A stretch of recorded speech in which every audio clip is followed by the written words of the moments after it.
By the time of this video's release, we'll be on the cusp of finally having the Dark Trio of shonen anime receiving their own anime adaptations.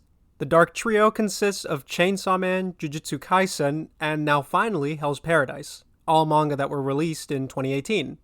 Through sheer coincidence, it appears that Studio Mappa will be in charge of these three anime adaptations under its wings. All three were released in 2018. These series are known for their subversive writing, particularly in relation to mainstream shonen and mature themes. In terms of online discourse, not much has really been said on Hell's Paradise. It was only a few months ago in January when I had completed reading the manga and finished the series when I noticed a distinct lack of internet discourse. One of the reasons why this might be happening is because Hell's Paradise is finished, completed, while Chainsaw Man and Jujutsu Kaisen are still having new manga chapters released. Perhaps it's unfair to compare the three together since Chainsaw Man and Jujutsu Kaisen have yet to finish and have powerhouses of a fan base. That being said, clearly there's an audience for this series just by taking a quick look at the different trailers that have been released online on YouTube. It might be the reason you yourself have decided to click on this video, whether you're an anime fan who's never heard of this series, or an anime fan who's eagerly anticipating the debut of this show, or just a fan of Hell's Paradise who's enjoying the recent uptake of content centered around their favorite show. The question I pose to you, and the main point of this video, is whether, as a prospective watcher, should you be worried about the anime? Anime adaptations are one challenge, but in the hands of Mappa, we should feel some relief knowing that a proven studio will do justice to the anime adaptation.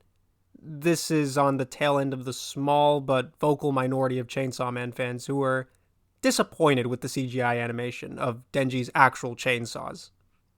I'll try my best to keep away from spoilers since I do believe you should either read or wait for this adaptation to finish or watch it along.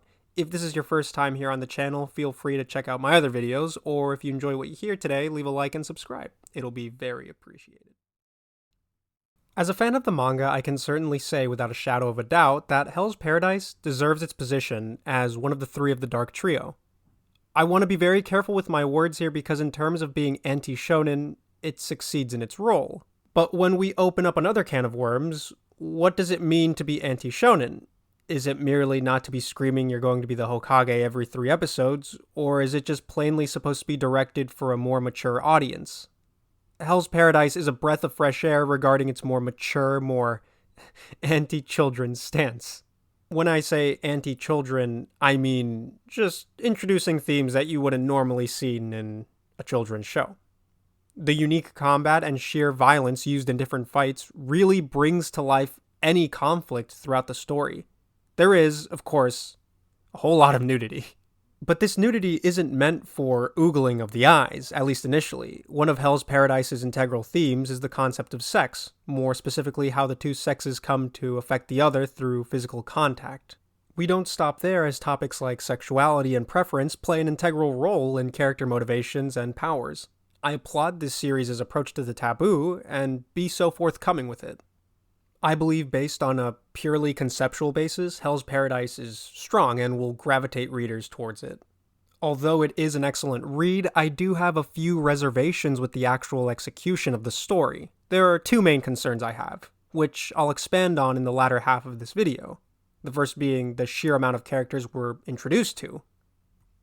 It's the Soul Society infiltration arc all over again as we're introduced to more than a dozen characters at the very beginning. Whenever an author does this specific type of writing, I call it swarming. The field is swarming with different characters who are unique in their own respect.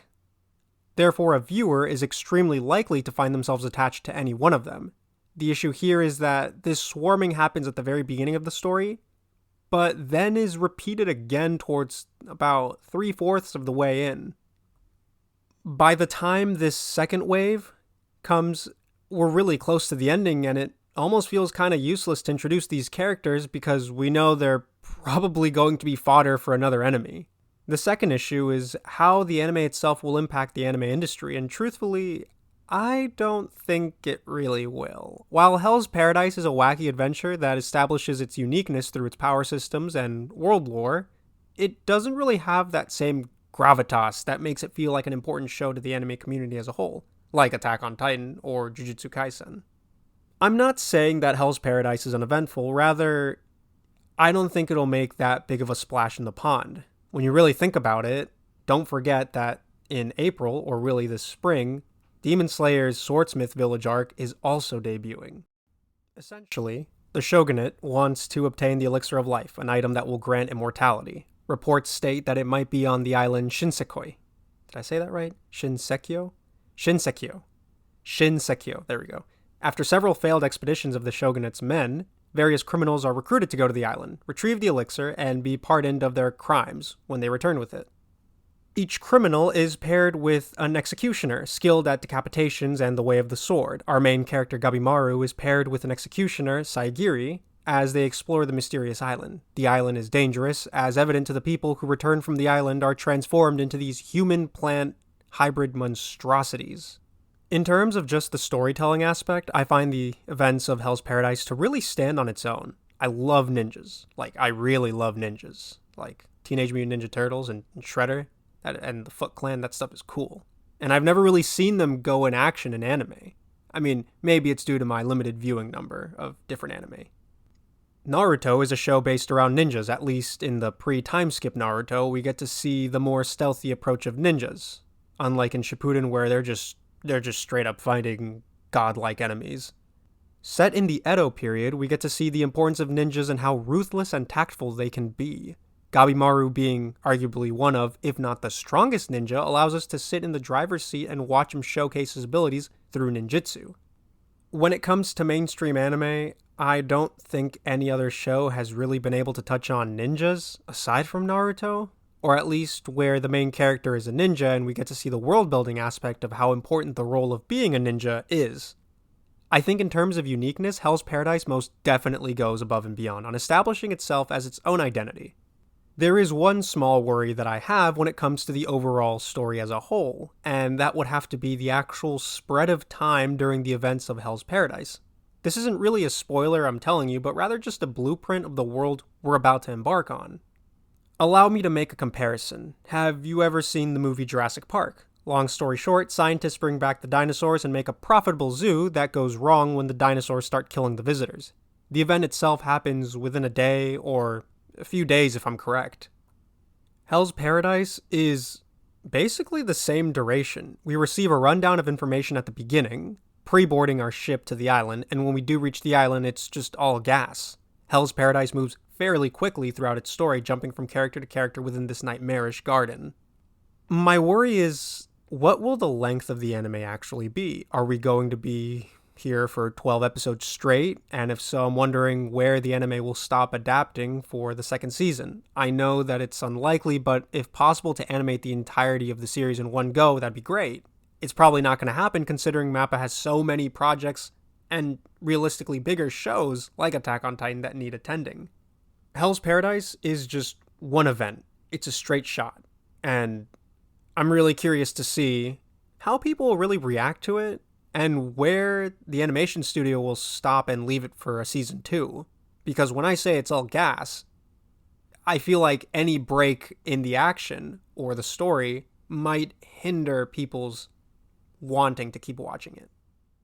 One complaint a viewer might have is that specific characters don't really get enough screen time considering the length of the actual expedition. The author made up for this by creating some of the coolest designs given to his characters.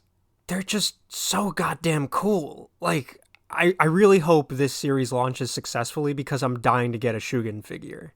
The drip everywhere, the drip every faction has, is just so unique to their role in the story. The Shogunate's executioners all wear white and red robes, which I could talk about for hours. The purity of white that stems from their noble roles as executioners without compassion to the bloodshed red that signifies the duty they must follow through with marking someone with death. I've already started to see some cosplays of Hell's Paradise characters, and I really hope I get to see more after the anime debuts in the summer. Gabimaru is only one of several ninja, but his drip is kinda meh, I'm not gonna lie. I don't really have much room to complain because Gabimaru is a ninja. Ninjas aren't supposed to walk around looking like JoJo characters in the open. The role of ninjas is to be stealthy in operations and commit assassinations. Even then, a simple design for a simple character is the correct choice to follow through with. As evidence, when we first get to learn who Gabimaru is, you'll come to learn that he's a simple man with simple desires. Most of the ninjas in the series are actually pretty one note, and I think that's only because of the duration of Hell's Paradise, where we don't really have much time to spend on these characters. Taking a look at our other side characters, we get some of the best designs to come out in the year of 2023. The year isn't over yet, but I'm already giving out these awards like hotcakes. Yuzuriha, I hope I pronounced her name right, who you've probably already seen in fan art unbeknowingly, is one of the female ninja who sucks up the attention on screen. Her beautiful outfit, paired with a personality that you can't help but love, steals the show whenever her presence is made. Another character I have to give praise to is Aza, or really I just like to call him Fake Bakugo. It's actually pretty surprising how much angst they both have. Maybe it's just me, but I can't help comparing the two purely on their appearance. In terms of the side characters, I think these two really stole the show for me, and I think they'll resonate pretty well with the majority of the audience. Definitely Yuzuriha. She's absolutely gorgeous. However, the real creme de la creme is the design given to our antagonists, the flower people. I'm extremely happy that Crunchyroll has been releasing the trailers for Hell's Paradise and noticed a distinct lack of their appearance. The manga, being black and white, really doesn't do them justice. In fact, one of my major criticisms was, unfortunately, the medium which Hell's Paradise was released in. The island is supposed to be this vibrant world of green and color, everything. It's a huge forest, which is, these details that are given to the greenery is shared by the antagonists. But because it's only in black and white, I never really got to enjoy the creepiness or the island's dangers that were associated with it, one of them being the fog. I'm extremely excited that MAPPA was able to animate these details so beautifully in their trailers and are probably going to capture the attention of the audience's fear of the unknown. I don't really want to talk more on this specific issue or the flower people because I think some secrets are better left for the anime to show off. There's some worries that I have towards this anime finally being adapted. One of the primary concepts that I praise yet sorta dislike is the power system Tao. Tao is your ki, your chakra. It's the energy that characters of this world manipulate to fight with. The Tao power system is introduced around towards the second half of the manga after the first few hours of expedition on the island. I'll be completely honest, it was a bit confusing when it was first introduced. 5 different elements where each one has a specific affinity, which then the reader must keep track of who is weak against which and which is strong against who. Thankfully, the author just outright explains it to us, where this character will fight this character, or makes it very aware through the dialogue that this character will have benefits during this fight against this specific opponent. Normally, I wouldn't be complaining if it were just 4 or 5 characters who we have to keep a track of, but the problem is that we have a whole group of antagonists, a whole group of heroes, and an entirely different third party who is also going to be introduced that all have affinities of Tao to keep track of. At one point, I just don't keep track anymore, and I just waited for the author to tell me who has what. That being said, I don't think the Tao system is bad or will ruin the show. Instead, I think it's just another factor of its uniqueness, and it'll definitely make it stand out on its own. My other main concern is the swarming of characters we receive towards the second half of the series. To be as vague as possible, Gabimaru and the gang eventually run into a problem on the island, which comes in the form of more characters, each with their own unique design and goals. I think I read somewhere that the author didn't want to fall into the pitfalls of introducing too many characters, and I think he might have slipped up a bit with the newer introduction of these characters. They feel more like ideals who move along the story, or are rather just obstacles for our already established characters to overcome. I think the resulting fights that happen because of their interactions are really good, but it reminds me of how little we actually devoted to these newer characters. Their actions and morals are enough to cement them as fan favorites, but these characters aren't really going to be shaking up the anime industry anytime soon. On the other hand, opposed to my 2 major worries, I have an unbridled amount of praise for this story. The first being the fights, which there is absolutely no lack of. While Hell's Paradise is all gas, it really devotes its time to the conflict Gabimaru and his allies have against the enemies of the island. MAPPA is incredible with its fight scenes, as showcased by Jujutsu Kaisen, and I am equally sure that they won't disappoint when it comes to the terrors that these plant people have at their disposal. In fact, I believe that Hell's Paradise is heavily carried by the fights alone. The drama, the specific characters, while heartwarming, aren't really that complex, and leave more room to the characters who do deserve the spotlight. Sagiri, one of the executioners, is a secondary protagonist and has an internal conflict behind her executions and guilt. Her development throughout the story isn't really a big aha moment, but it's really subtle and not in your face about it, which I appreciate.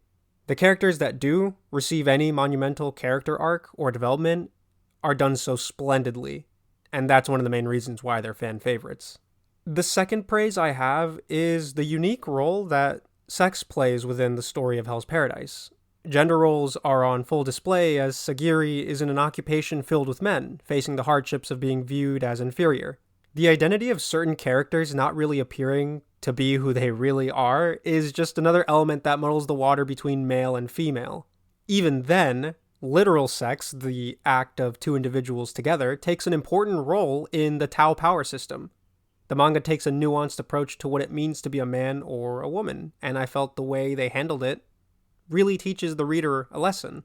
I can say surely that what happens in Hell's Paradise in relation to sex has never really happened in other series before. I'm excited to see how the general audience will react to how straightforward characters are with the concept of sex taking an important role in the story, and how they react to an ever-changing situation.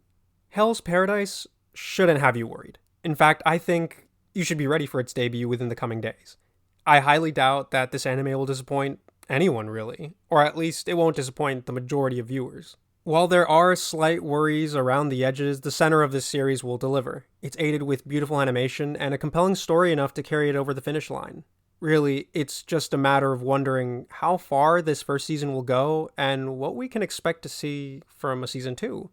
The real thrilling events happen a bit after the initial landing on the island, so hopefully the first season does well enough to prompt a large fan base to continue its adaptation.